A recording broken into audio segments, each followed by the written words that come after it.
जीवन की खोज में निकला रे,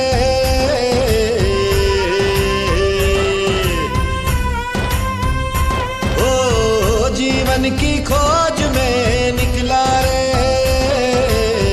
जीवन की खोज में निकला रे। पवित्र परमेश्वर का धन्यवाद हो।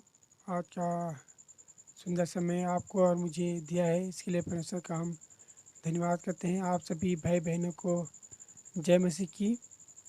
आज हम दूसरा राजाओं दूसरा अध्याय उसका पहला आयत से लेकर 18 आयत तक हम देखेंगे। यहाँ पर एलिया का स्वर्गारोहण के विषय में बताया गया है। आज हम उसी के विषय में अध्ययन करेंगे।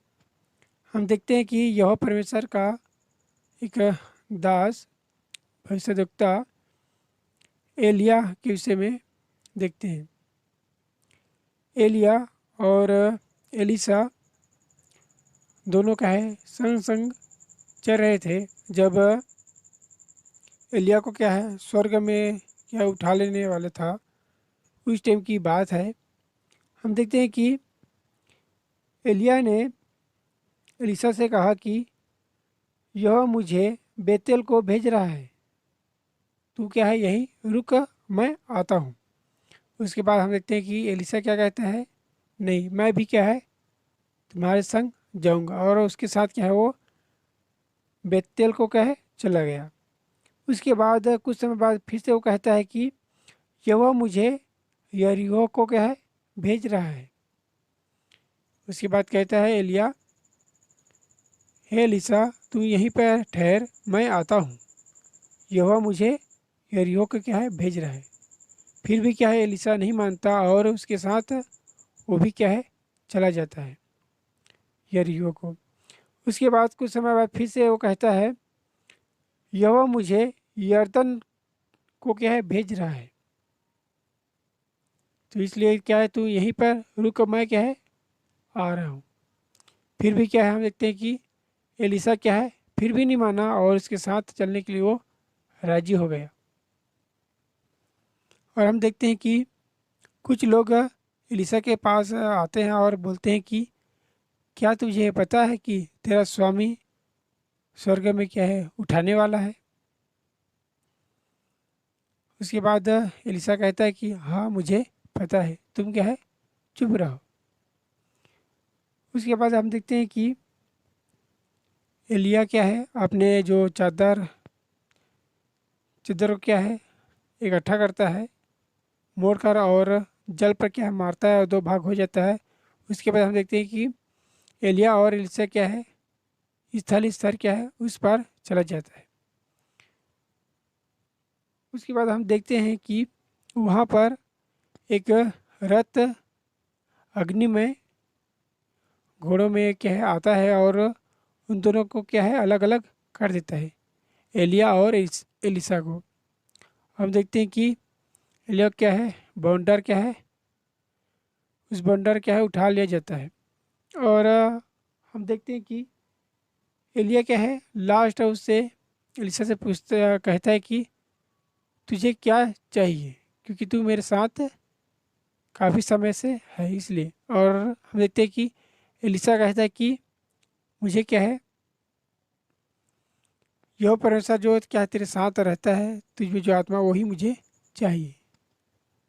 उसके बाद हम देखते हैं कि एलिया की जगह में एलिसा को क्या है परमेश्वर उसका पद दिया जाता है। जब एलिया को क्या है स्वर्ग रोहन जब उसको हो जाता है तो उसका क्या है चद्दर एलिसा को क्या है दिया जाता है।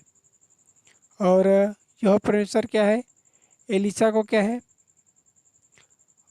अपने संग रख कर क्या है उसके द्वारा क्या है परमेश्वर अपनी महिमा करता है।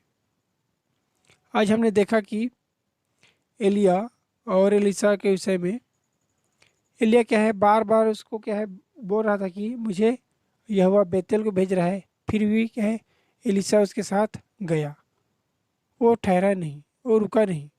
उसके बाद जब यरीहो को जाने वाला था फिर भी क्या है एलिसा उसके साथ गया।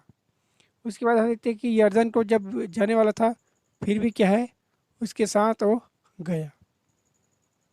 हम देखते हैं कि उसका क्या है, एक दास के तौर पर क्या है एलिसा अपने स्वामी का मतलब एलिया का क्या है सेवा करता था, उसके संग रहता था, और उससे क्या है यह परमेश्वर की बातों को सुनता था, और वो कैसा चाल चलन रखता था परमेश्वर के प्रति और प्रेम रखता था उसको क्या है दिखता था।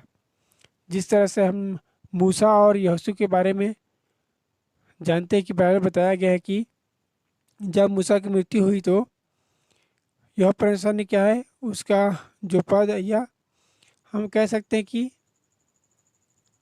उसके संग जो चलता था यह परमेश्वर मूसा के संग, वो क्या है यहोशू के साथ चलने के लिए उसको कहा, उसकी आज्ञा को मानने के लिए, और उसकी आज्ञा को क्या है एलिसा को दिया। वैसे ही क्या है हम यहाँ पर देखते हैं एलिया को क्या है स्वर्गारोहण जब उसका हो गया तो उसका जो पद क्या है किसको दिया, एलिसा को दिया, क्योंकि एलिया नबी क्या है स्वर्गारोहण हो गया। परमेश्वर का धन्यवाद करते हैं ऐसा पल समय के लिए। हम देखते हैं कि बहुत से कलीसिया में क्या है सेवक रहते हैं, और उसके बाद जब वो बुजुर्ग हो जाता है तो क्या है उसके बाद उसके चेलों को क्या है दिया जाता है जिम्मेदारी को कलीसिया को क्या है चलाने के लिए, संभालने के लिए। यह परमेश्वर आपको और मुझे क्या है अगर कलीसिया में रखा है तो क्या है आपकी और मेरी भी क्या है जिम्मेदारी है कि हम कलीसिया को क्या है संभालें। शायद जिम्मेदारी छोटा हो या बड़ा हो, लेकिन कलीसिया का आप सदस्य हो तो आपका क्या है